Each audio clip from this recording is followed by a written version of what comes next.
Once upon a time, in a small village surrounded by tall trees and singing birds, there was a woman named Furu. She was the most beautiful woman anyone had ever seen. Her skin was smooth like fresh milk, and her eyes sparkled like stars at night.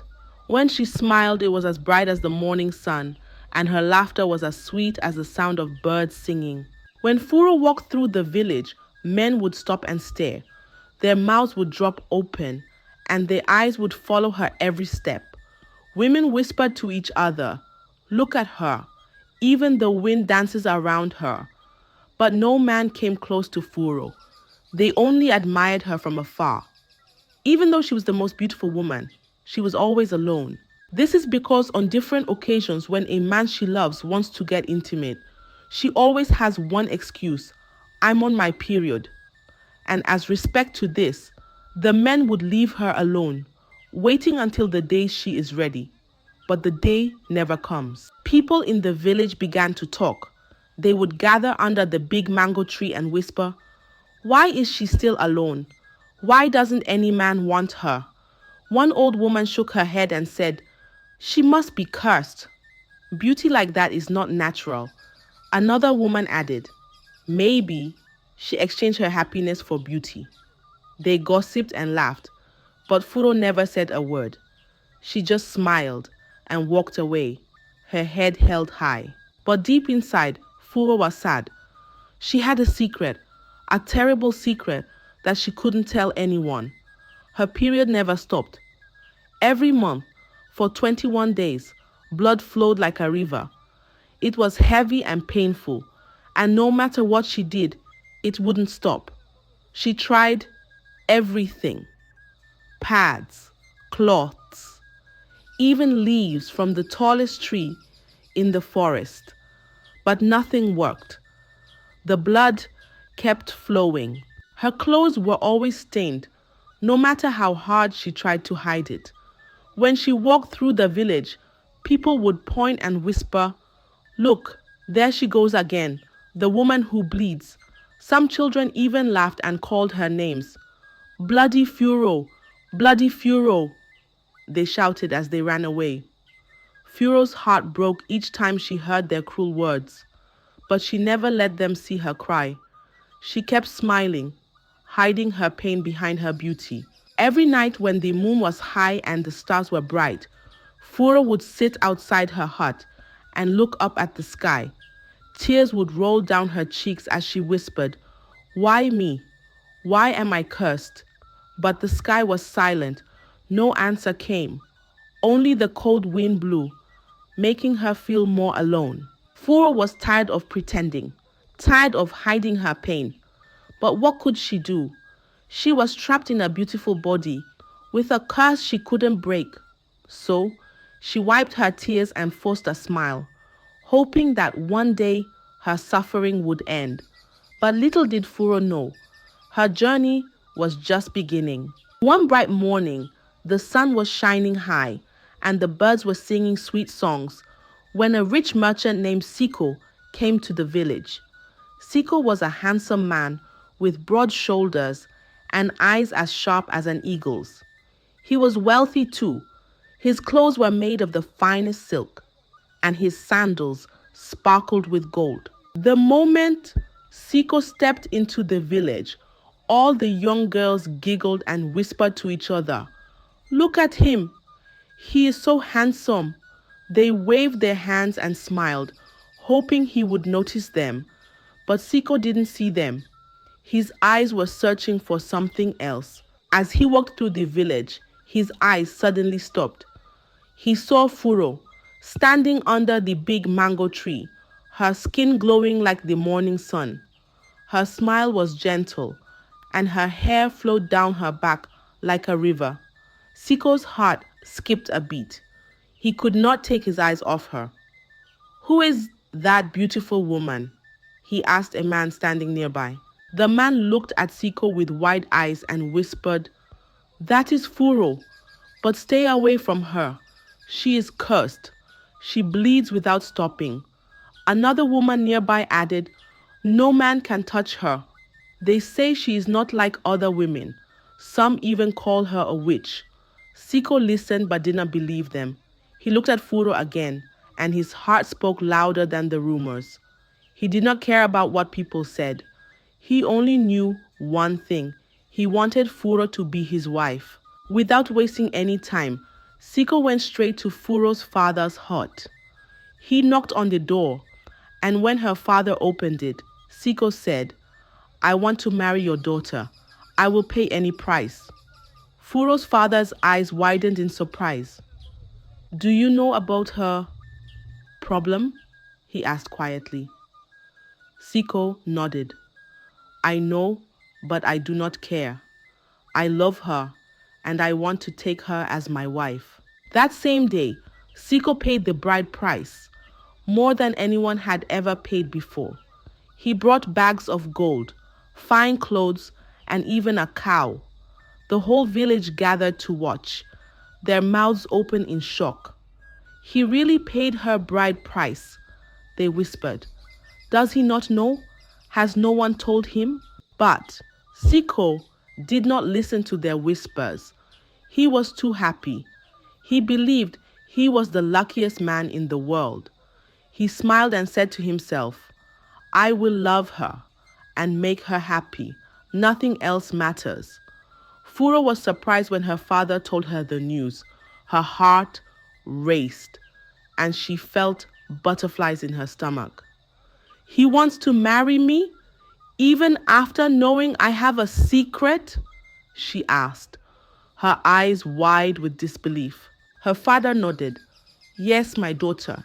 He loves you, but don't tell him yet. Don't tell him the details of your secret."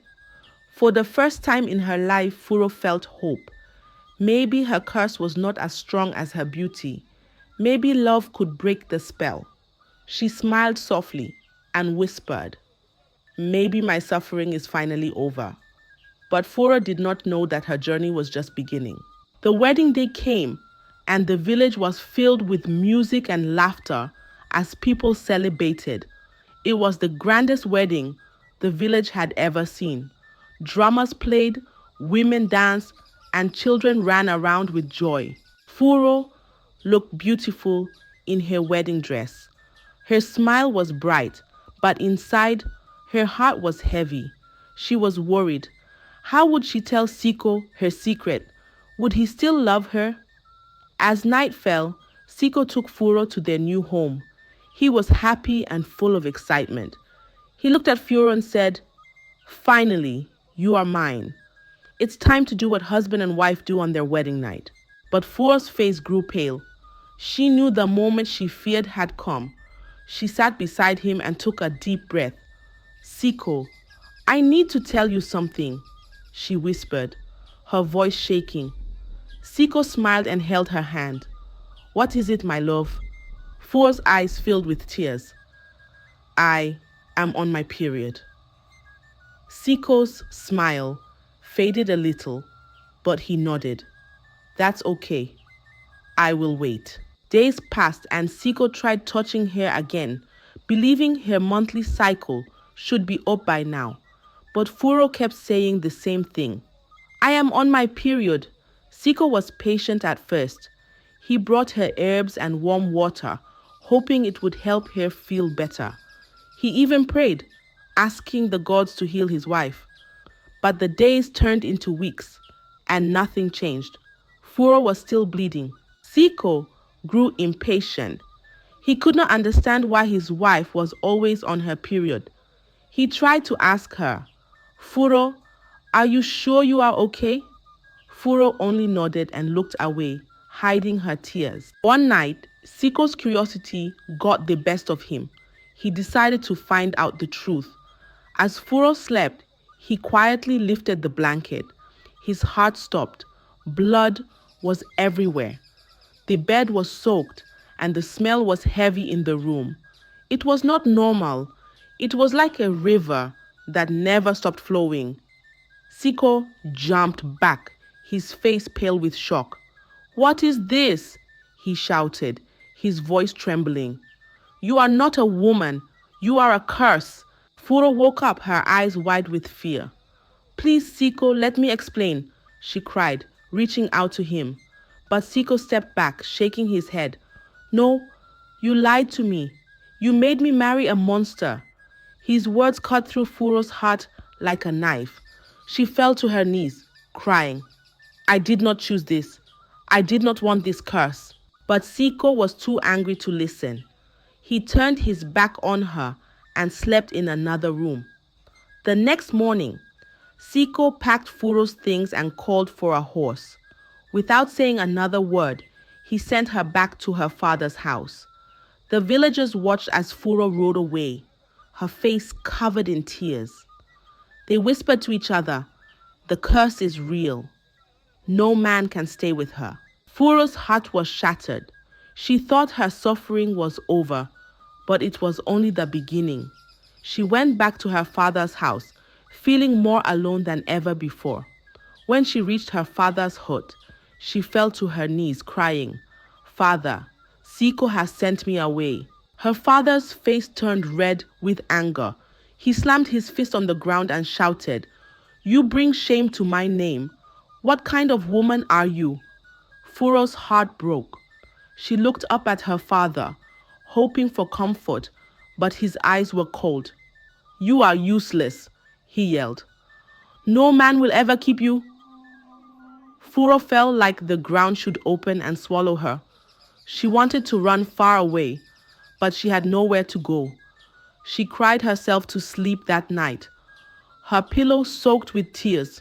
Days turned into weeks, and the villagers continued to gossip. They pointed at her and whispered, "She is cursed. She bleeds like a river. No man can stay with her." Furu tried to hide her pain, but every word felt like a knife to her heart. Then one day, a man named Obasi came to the village. Obasi was a brave hunter, tall and strong like a lion. He carried a bow on his back and had a scar on his cheek from fighting wild animals. He heard about Furu's beauty and went to see her. When he saw her standing under the mango tree, his heart skipped a beat. Her skin was smooth like milk, and her eyes sparkled like the morning dew. Obasi was amazed. He asked a villager, "Who is that beautiful woman?" The villager whispered, "That is Furu, the cursed one. She bleeds without stopping. No man can touch her." Obasi shook his head. "I do not believe in curses. I want her as my wife." Without listening to the rumors, Obasi went to Furu's father's hut. He knocked on the door and said, "I want to marry your daughter. I am not afraid of the curse." Furu's father looked at Obasi in surprise. "Are you sure?" he asked. "Many men have run away from her." Obasi smiled confidently. "I am not like other men. I am strong and fearless. I will take her as my wife." Furu's father was overjoyed. He quickly accepted Obasi's bride price and arranged the wedding. Furu was surprised when her father told her the news. "Another man wants to marry me?" she asked, her eyes filled with tears. "Does he know my secret?" Her father waved his hand. "He does not care. Just marry him and do not bring shame to my name again." The wedding was simple but beautiful. Obasi was happy and proud to have Furu as his wife. He believed his love was stronger than any curse. But on their wedding night, Furu sat beside him with a sad face. She looked down and whispered, "I am on my period." Obasi laughed and said, "That is not a problem, I will wait." Days passed and Furu kept saying the same thing. "I am on my period." Obasi waited patiently at first, but as days turned into weeks, his patience ran out. He grew angry and frustrated. One night, he decided to see for himself. As Furu slept, Obasi quietly lifted the blanket. His heart sank. Blood was everywhere. It soaked the bed and dripped to the floor. The smell filled the room, heavy and sour. Obasi's eyes widened in horror. He jumped back and shouted, "This is not normal, you are a witch!" Furu woke up, her body shaking with fear. "Please, Obasi, I can explain." she cried, reaching out to him. But Obasi backed away, his face twisted in disgust. You are cursed! I cannot stay with you. The next morning, Obasi packed Furo's things and threw them outside. Leave my house! He shouted. I do not want to see you again. Furo's heart shattered into pieces. She picked up her things and walked away, her head down and her shoulders heavy with shame. The villagers watched as she passed by, whispering to each other, another man has rejected her. Her curse is real. Furu felt like a shadow, empty and alone. She went back to her father's house, her heart broken once more. She sat outside her hut, looking at the sky. Tears rolled down her cheeks as she whispered, Why am I cursed? Why can't I be like other women? But the sky was silent and the cold wind blew, making her feel more alone than ever before. Furo's pain grew deeper, but her journey was far from over. Furo's father was tired of the shame. He could not bear the whispers and laughter of the villagers. Every time he walked through the market, people pointed at him and murmured, That is the man with the cursed daughter. His heart burned with anger and shame. He shouted at Furu, You are a disgrace. I must get rid of you.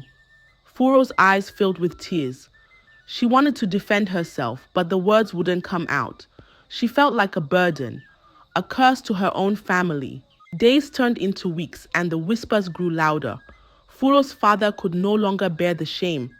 He needed to find a way to get rid of his daughter and save his name. One day, he saw Musa, a trader who sold fine clothes and shiny jewelry in the village. Musa was a quiet man, not as rich as Siko or as strong as Obasi, but he was simple and kind. An idea formed in Furo's father's mind. Musa is new in the village. He knew nothing about me. He knew nothing about my daughter, Furu, and the village wouldn't have told him anything yet.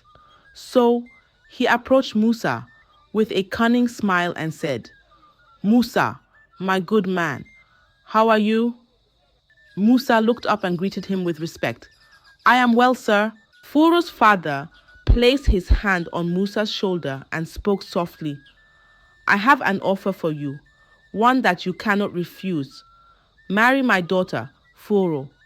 If you agree to be her husband and stay in this village with her, I will give you a house and a big farm. You will have wealth and respect. Musa's eyes widened in surprise. A house and a big farm? It was more than he ever dreamed of. He was just a trader, living in a small hut with little to his name. He thought about it for a moment and then asked, Why would you give me all this just to marry your daughter? Furu's father's face grew dark, but he forced a smile. She needs a good man, and you are the one. Besides, I am old. I need someone to take care of my wealth. Musa looked at the house and the land Furu's father pointed to. It was big and beautiful, with fertile soil and tall palm trees. His heart raced with excitement. He could have a better life, a bigger house, and a prosperous farm. He would be respected in the village. He smiled and said, All right, I will marry her. Furu's father's face lit up with joy. He quickly arranged the marriage, not caring if Musa knew the truth. He only wanted his shame to end. Furu was shocked when her father told her the news. You want me to marry again? She whispered, her heart trembling. Her father waved his hand. Yes, marry him and stay with him. Do not bring shame to my name again. Furu's heart grew heavy, but she had no choice. She was tired of being rejected, tired of being alone. She agreed to the marriage, hoping that maybe, just maybe, things would be different this time. The wedding was small and simple. Musa was happy to have Furu as his wife. He looked into her eyes and said, I promise to love you and protect you. Furu smiled, but deep inside, she was scared. Would Musa leave her too? Would he call her a curse like the others? She did not want to lose him, but she knew her secret would come out sooner or later. On their wedding night, Furu looked down and whispered, "I am on my period." Musa smiled softly. "It is okay. I can wait." Furu was relieved. She thought maybe this time things would be different. Days passed, then weeks, but Furu kept saying the same thing. "I'm on my period." Musa grew frustrated. He tried multiple times to be with his wife, but every time Furu gave the same excuse. He began to feel ashamed. He asked himself, what is the purpose of being a married man if I cannot perform my duties as a husband? He tried to be patient, but his patience ran out. His heart grew heavy with disappointment, and he felt like less of a man. One night, he woke up and saw Furu shaking by the bed, trying to clean something. He rubbed his eyes and looked closer. His heart stopped. Blood was everywhere. It dripped from the bed to the floor. It was thick and dark, and the smell filled the room. Musa's face turned pale. He shouted, "What is this? Why is there so much blood?" Furu looked up, her eyes filled with tears. I am sorry," she stammered. "I cannot stop it." Musa backed away, his body shaking. "This is not normal. You are cursed. You are not human. No wonder your father begged me to marry you." Feeling ashamed and defeated, Musa decided he could no longer live like this. He packed his things quietly and left in the middle of the night. He walked away from the house and the big farm, leaving behind everything he was given to marry Furu. He felt empty, his heart heavy with shame. Furu was left alone on the floor, crying, her heart shattered once more. The next morning, Musa did not return. He told the villagers, "She is a witch. I saw blood dripping from her bed like a river." The villagers gasped and shook their heads. "The curse is real. No man can stay with her." They began to fear Furu. They called her the woman who bleeds. Even children ran away when they saw her coming. They shouted, "Stay away from us, you are cursed." Furu's heart was broken. She felt like a shadow, empty and alone. She tried to hide, but she could not escape the whispers and laughter. But the worst was yet to come. The bleeding got worse. It was no longer just 21 days. Now, it never stopped. Day and night, the blood flowed like a river. Furu felt sharp pains in her stomach, like needles poking her inside. She could not sit for 30 minutes without messing up her clothes. Her body felt heavy, and her legs were weak. She was tired of bleeding, tired of being called cursed, tired of living in pain. Furu hugged her knees and cried. Her heart was heavy with pain, and her body was weak from bleeding. She had had enough. She could not take it anymore. She wiped her tears and stood up. Her legs shook, but she took a deep breath and whispered, "I cannot stay here anymore," she whispered. "I cannot keep suffering like this." She packed a small bag with a few clothes and some food. Without looking back, she walked away from the village, her heart broken but determined. She walked and walked, her feet heavy, her body weak from bleeding. The night was silent, except for the sound of her footsteps. The road grew narrow, and the trees became thicker, their branches twisting like arms. The air grew cold, and the darkness felt alive. But Furu's pain was greater than her fear. Suddenly, she saw a faint light shining through the trees. She followed it and saw a small hut, old and crooked, standing alone in the forest. Furu knocked softly on the door, her voice weak. "Please, can I sleep here for the night?" The door creaked open, and an old woman with white hair and tired but kind eyes looked at her. "Come in, my child." Furu felt warmth for the first time in a long while. She followed the old woman inside. The hut was small but cozy, with a fire burning in the corner. The old woman pointed to a stool. "Sit down, child. You look tired." Furu sat, her body aching. She watched as the old woman gathered vegetables and started cooking. As they ate, the old woman asked, "Where are you going so late in the night?" Furu lowered her head.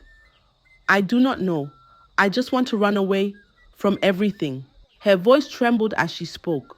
"I am cursed. My period never stops. I tried everything, but nothing works. People call me a witch. I am tired of suffering."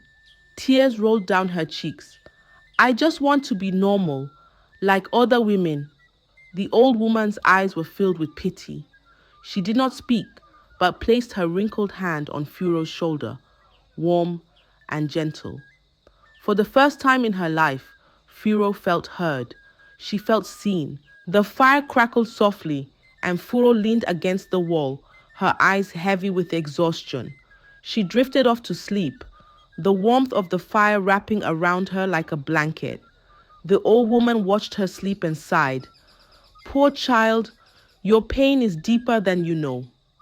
She covered Furo with a cloth and sat by the fire, her eyes full of wisdom. She knew there was more to Furo's story, but she did not wake her. She let Furo sleep, knowing that her journey was far from over. Morning came, and sunlight peeked through the cracks in the hut. Furo woke up feeling warm and safe for the first time in a long while. But as she remembered her pain, her heart grew heavy again. The old woman smiled at her. "It's time for you to go home," she said. Furo was surprised. "Go home? But where? I cannot return to the village. They call me cursed." The old woman shook her head. "Not to the village. You must go to your mother."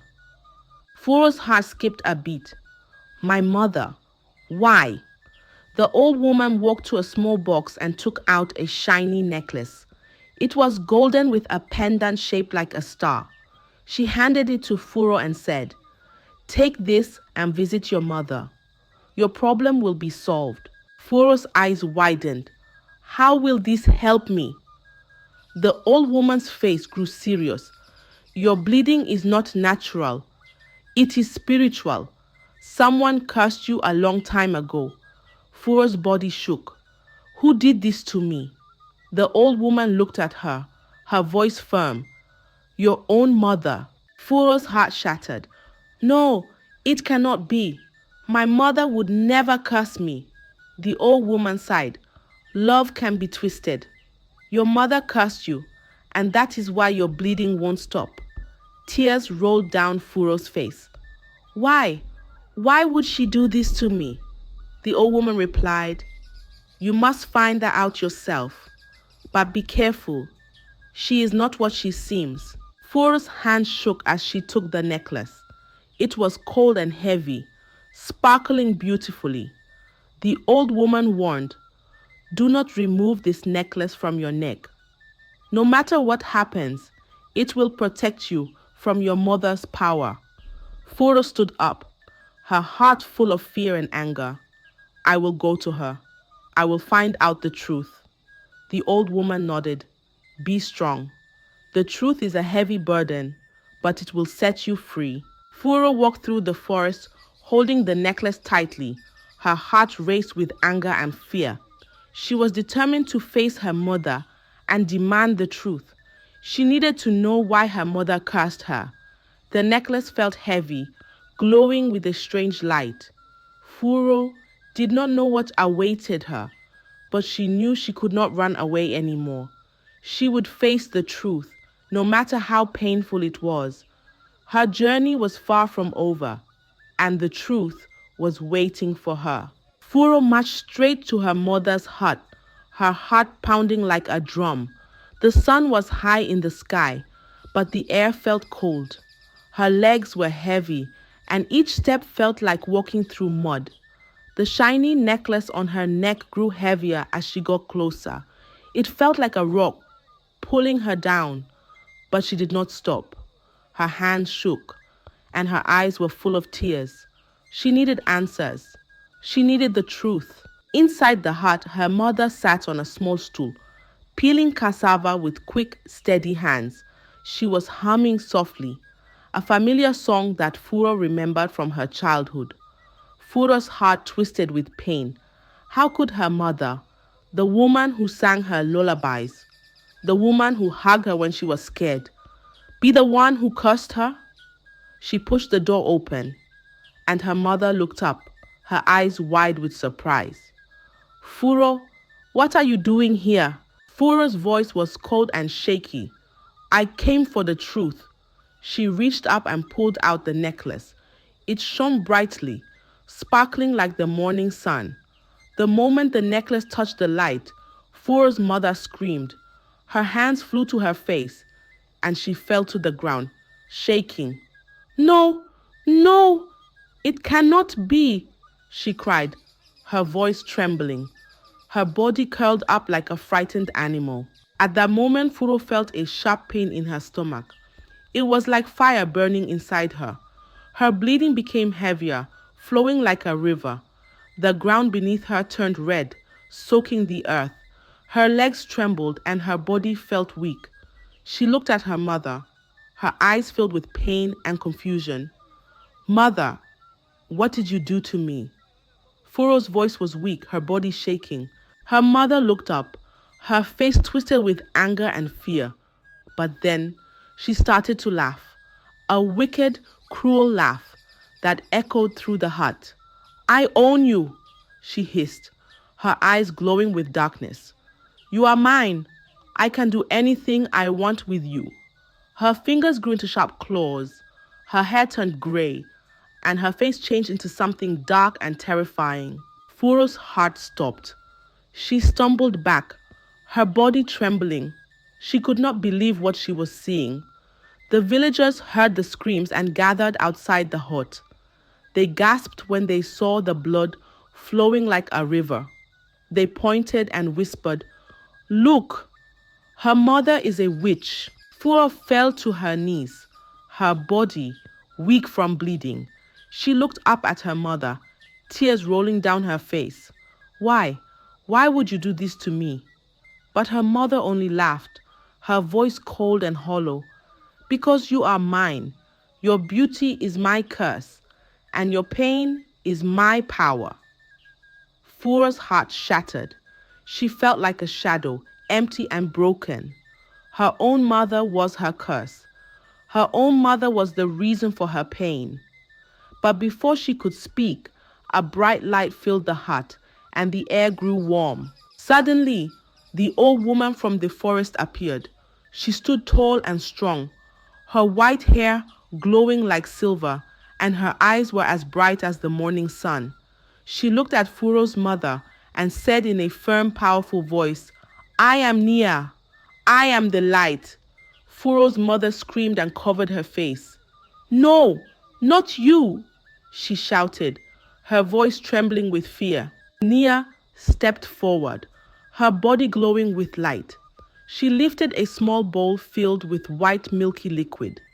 Without a word, she splashed the liquid on Furu's mother.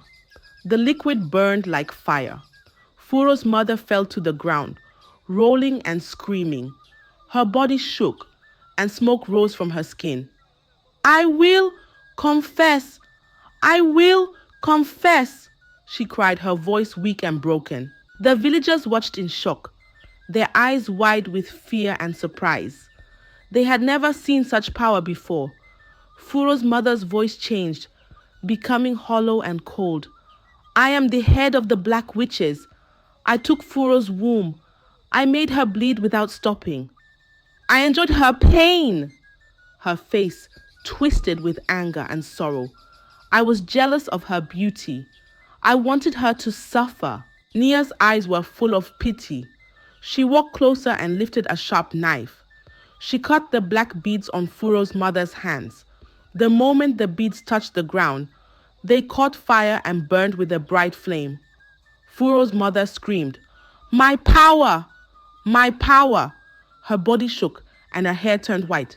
She became old and weak, her beauty fading away. Then suddenly, there was silence. The fire died, and the air grew cold. Furu felt a shift inside her body. The pain was gone. Her bleeding had finally stopped. Nia looked at her with kind eyes. Your suffering is over, child. Furu stood up slowly, her body light and free. The pain that had haunted her for so long was gone. She looked at Nia with tears of joy. Thank you. Thank you for saving me. Nia smiled and handed her a small calabash. Drink this. It will unlock your womb. Do not worry, your beauty will remain. Beauty will. Furu took the calabash and drank. The liquid was sweet and warm, filling her body with light and life. For the first time in her life, she felt whole. Her heart was light, and her body was free. She smiled, her face glowing with happiness. The villagers watched in awe, their mouths open with surprise. They could not believe their eyes. The curse was broken. They looked at Nia and bowed their heads. Thank you, Great One. You saved her. Nia smiled and turned to Furu. Your journey was hard, but you are stronger now. Go and live your life in peace and joy. Then, just as suddenly as she appeared, Nia vanished into the light, leaving behind a gentle breeze that danced around Furu. Months later, Furu got married again. This time, it was to a kind man who loved her with all his heart. Her smile was bright, and her laughter was as sweet as the morning birds. Her beauty shone even brighter, and her heart was filled with joy. Not long after, Furu gave birth to triplets, 3 beautiful children who filled her home with laughter and love. She held them close, her heart overflowing with happiness. Her suffering was over, and her curse was broken. The villagers no longer whispered about her. They no longer pointed and laughed. Instead, they admired her strength and courage. They called her the woman who conquered the curse. Furu lived the rest of her life in peace and joy, surrounded by love and happiness. Her journey was hard, but she came out stronger. Her beauty was her blessing, and her heart was finally free. And from that day on, the village remembered her story, a story of pain, courage, and victory. Furu's suffering was over, and her happiness was forever. I hope you enjoyed the tale. If so, please like the video, share it with your family and friends, comment on it, and don't forget to subscribe to the channel and turn on the notification bell for more enchanting tales like this one. Goodbye.